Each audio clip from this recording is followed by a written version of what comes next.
Hey everyone, Mike on Monday coming to you. Got a number of things I want to cover real quickly, so I'm going to talk fast today. So if you miss it, I guess you'll have to replay it. So first thing is, be watching those grain prices. You might have noticed that corn has been trading 315, 320. Keep an eye on that. Those numbers are getting kind of nice, and we need to start making decisions on that. Same with the soybeans, 920, 925 for crop coming up here, so keep an eye on that. You might get an opportunity to look at something, marketing some of these things for next year as well. So talk to the grain merchandisers at Country Visions about what you should be doing and how you get that best position for you.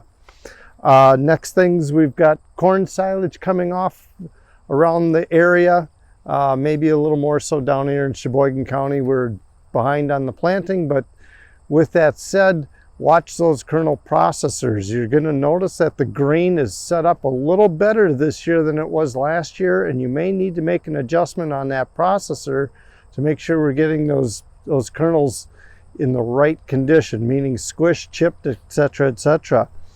Other things, as you're going through fields, be watching for water hemp, making notes of that for the future, as well as if you're trying to plan out a strategy for harvest on some of that water hemp.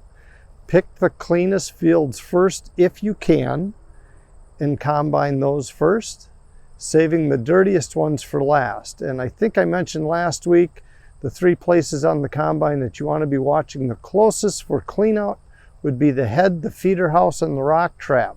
UW did some studies on that, and those are the highest percentage areas for you that can give you a quick, clean turnaround, etc., to minimize the challenge of what water hemp is going to be for us in the future.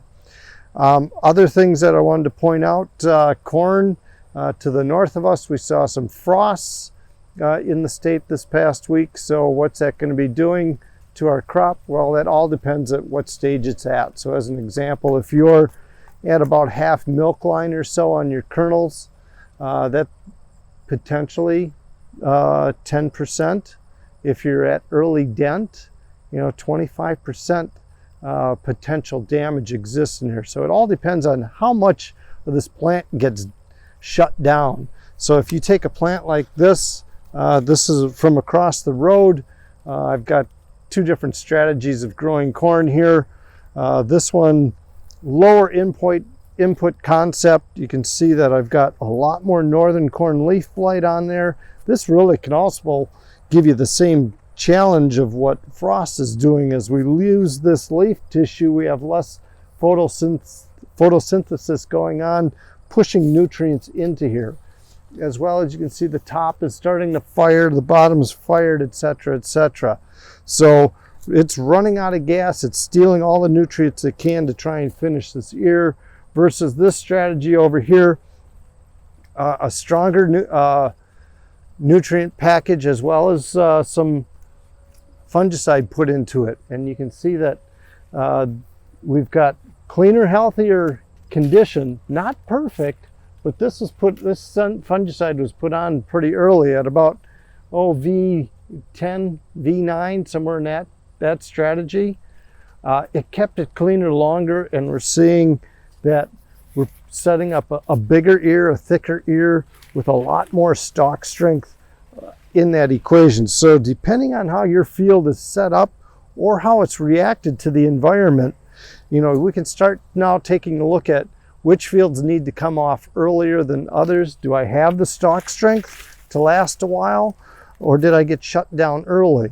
And typically what happens with the shutdown early, we experienced this the past couple of years, that when it gets shut down early and that grain isn't finished, it's going to take it longer to dry down than one that didn't get shut down artificially, meaning frost, etc., etc. But a couple of tips. If you got more questions on these kinds of things, feel free to shout out to us.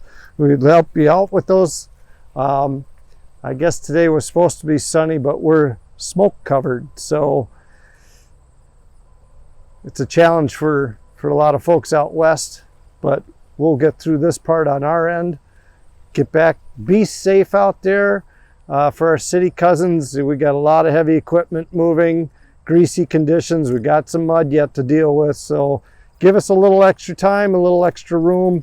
We'll get things out of the way and cleaned up as quickly as we can. With that, have a great day. Talk to you next week.